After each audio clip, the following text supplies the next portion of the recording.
আমার বাবার কবর ভেঙে ডেবে গিয়েছে, এটা কি খারাপ কোনো কিছুর আলামত? বদনজর কিংবা জাদু করলে তা কিভাবে বুঝবো? কোনো মহিলা যদি নামাজরত অবস্থায় থাকে আর ঘরের বাহিরে থেকে কেউ অতিরিক্ত ডাকাডাকি করে তাহলে কি করা উচিত? ব্যাংক অ্যাকাউন্টে বছর শেষে কিছু টাকা সুদ ঢুকে, ওই টাকা কি করব? চোখের যদি বানানোর আমল কি? হাঁটুর নিচে হাত রেখে কি রুকু করা যাবে? বিপদে পড়ে কোথাও টাকা পাওয়া যাচ্ছে না, তখন সুদে টাকা নেয়, এটা সম্পর্কে কি বলেন? 200 বার সূরা ইখলাস পড়ার পর কোনো বিশেষ ফজিলত আছে কিনা জানলে উপকৃত হব। নামাজ পড়ার সময় পোশাকে যদি কোনো প্রাণীর ছবি থাকে তাহলে নামাজ হবে কিনা? মহিলারা কি হাত এবং মুখ খোলা রাখতে পারবে কি না? তাহলে আর বিলম্ব না করে চলুন আমরা আপনাদের যে সমস্ত প্রশ্ন ইতিমধ্যে আমাদের কাছে এসে পৌঁছেছে সেগুলোর উত্তর দেওয়ার শুরু করি।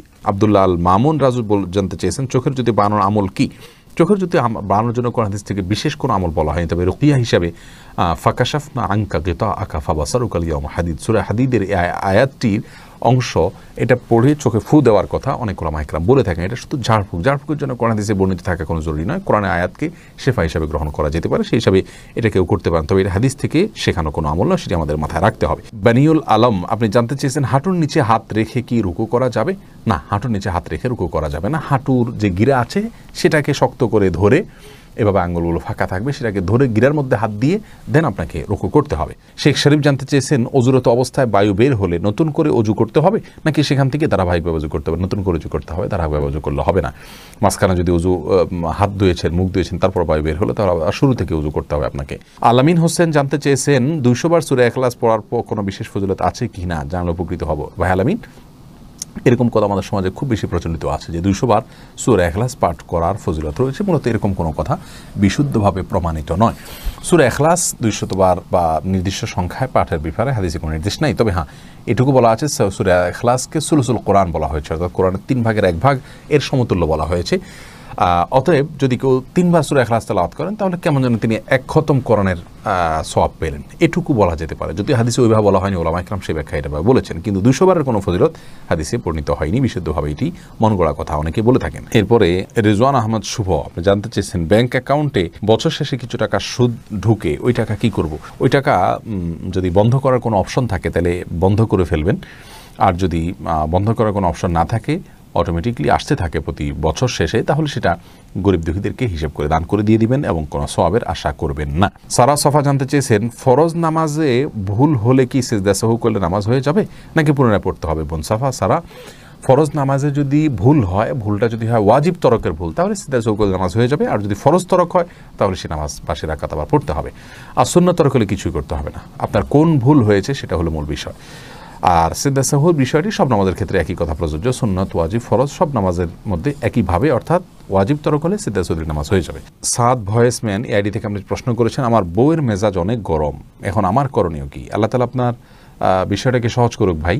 তার স্ত্রীর যদি মেজাজ গরম হয়, তিনি যদি নিজে বুঝতে পারেন যে হ্যাঁ তিনি মাঝে মধ্যে হট মেজাজি হয়ে পড়েন, তাহলে সেক্ষেত্রে তাকে আপনি পরামর্শ দিতে পারেন আউযু বিল্লাহি মিনাশ শাইতানির রাজিম বেশি বেশি করে পাঠ করা, বিসমিল্লাহির রহমানির রহিম মাঝে মধ্যে পাঠ করে, এগুলো পাঠ করলে আল্লাহ রাব্বুল আলামিন বদমেজাজ মানুষের কমিয়ে দেয়। বিশেষ করে তার যখন বদমেজাজ হবে আপনি তাকে শুনিয়ে দূর থেকে এটা পড়তে পারেন, যদি পড়েন ইনশাআল্লাহ দেখবেন তার বদমেজাজ কমে গেছে। এবং রাসূল করিম সাল্লাল্লাহু আলাইহি ওয়াসাল্লামের জীবনে এরকম ঘটনা ঘটেছে যে এক ব্যক্তি রাগান্বিত হয়েছেন, তিনি দূর থেকে বলেছেন আমি জানি একটি কালিমা যেটা পড়লে তার রাগ কমে যাবে, এবং তাকে শুনিয়ে সেটা তিনি পড়লেন, তারপর লোকটি সেটা অনুসরণ করলেন। তাকে ডাইরেক্ট পড়তে বললে ওই সময়টা তিনি হয়তো রাগান্বিত হয়ে যাবেন, তাকে পড়তে নির্দেশ না করে আপনি তাকে শুনিয়ে হালকা করে বললেন অথবা তাকে স্মরণ করার উদ্দেশ্যে বললেন, এর মাধ্যমে তার রাগ কমতে পারে ইনশাআল্লাহ বিইذনিল্লাহ। তানভীর আহমেদ জানতে চেয়েছেন, আমাদের একটা দোকান আছে, মাঝে মাঝেই অনেকে অনেক কিছু ভুলে ফেলে যায়, এখন আমরা কি করতে পারি? যথাসম্ভব সেটা রেখে দিবেন, মালিক তালাশ করে দেওয়ার চেষ্টা করবেন, তাকে পাওয়ার কোনো সম্ভাবনা না থাকলে সেক্ষেত্রে সেটি কোনো গরিব দুঃখীকে দান করে দিবেন তার পক্ষ থেকে। এরপরে ইমতিয়াজ মাহদি প্লাবন আপনি জানতে চেয়েছেন, বাসায় শ্বশুর শাশুড়ি আছেন, ছেলের বউকে কি সবসময় মাথায় কাপড় দিয়ে থাকতে হবে না? এমন কোনো কথা নেই, তবে হ্যাঁ শালীনতার মধ্যে যথাসম্ভব থাকার চেষ্টা করতে হবে, এবং শ্বশুরের সামনে বিশেষ করে যথাসম্ভব নিজেকে শালীনতার মধ্যে রাখতে হবে, যাতে করে তিনি বাজে কোনো চিন্তা করার মতো কোনো পরিবেশ তৈরি না হয়, আল্লাহ মাফ করুন। তবে মাথায় কাপড় দিয়ে থাকতে হবে নির্দিষ্টভাবে, এমন কোনো কথা বাধ্যবাধকতা নেই। তানজিদ আহমেদ জানতে চেয়েছেন, বিপদে পড়ে কোথাও টাকা পাওয়া যাচ্ছে না, তখন সুদে টাকা নেয়, এটা সম্পর্কে কি বলেন? দেখুন, অনেক ভাই বোন এই কাজটি আজকাল করছেন। আল্লাহ রাব্বুল আলামিন মানুষকে পরিশ্রম অনুযায়ী তার রুজিতে, রুটিতে, উপার্জনে বরকত দিয়ে থাকেন। আমরা পরিশ্রম করব। আল্লাহ রাব্বুল আলামিন কোরআনে বলেছেন, ফাইদা কুদিয়াতিস সালাহ ফান্তাশিরু ফিল আরদ, যখন সালাত শেষ হয়ে যাবে তোমরা জমিনে ছড়িয়ে পড়ো। আমরা জমিনে ছড়িয়ে পড়ব, উপার্জনের জন্য চেষ্টা করব, ছুটে ছুটে করব। এটা আমাদের কর্তব্যের অংশ। আমরা শর্টকাট ওয়েতে উপার্জন করার চেষ্টা করব না। আপনি ছোট্ট পুঁজি নিয়ে, সামান্য পুঁজি নিয়ে রাস্তার পাশে বসে যান, শুরু করেন এবং অধ্যবসায় করেন, শেখার চেষ্টা করেন, মেধা খাটান এবং শারীরিক পরিশ্রম, কায়িক পরিশ্রম আপনি করেন। এর মাধ্যমে ইনশাআল্লাহ বিদিনিল্লাহ আল্লাহ তাআলা আপনাকে বরকত দিবেন। আস্তে আস্তে আপনি সামনে বাড়তে যাবেন। সুদের উপরে লোন নিয়ে তারপরে ব্যবসা করা কোনো অবস্থাতেই মুসলমানের জন্য জায়েজ নাই। প্রয়োজনে তিনি অল্প খাবেন, ছোট ব্যবসা করবেন। আল্লাহ তাআলা আমাদেরকে হারামকে না করার মতো ঈমানের শক্তি অর্জন করার তৌফিক দান করুন। নামাজ পড়ার সময় পোশাকে যদি কোনো প্রাণীর ছবি থাকে তাহলে নামাজ হবে কি না, নোমান ভাই জানতে চেয়েছেন, এনএস নোমান। যদি কোনো কুকুরের ছবি কোনো ছবি থাকে, কোনো প্রাণীর ছবি থাকে, তাহলে নামাজ হয়ে যাবে, কিন্তু এই কাজটি খুবই অন্যায় কাজ, খুবই গর্হিত কাজ এবং জঘন্য কাজ। কারণ হলো সালাত পড়বেন আল্লাহর রহমত আসার জন্য, আর কোনো প্রাণীর ছবি থাকলে সেখানে আল্লাহর রহমত আসে না। তাইলে আপনার এই সালাতটাতে কীভাবে আপনি আল্লাহর অনুগ্রহ লাভ করবেন? এই জন্য কোনো প্রাণীর ছবি আসে এরকম জামা কাপড়ে সালাত আদায় করা উচিত নয়। কিন্তু যদি বিকল্প কিছু না থাকে, ওই জামাকে উল্টিয়ে পারলে পড়বে, আর সেটাও যদি কোনোভাবে করা না যায়, দোনো পাশে যদি ছবি থাকে, তাহলে সেক্ষেত্রে সালাত ত্যাগ করবে না, ওই অবস্থায় পড়ে নেবে।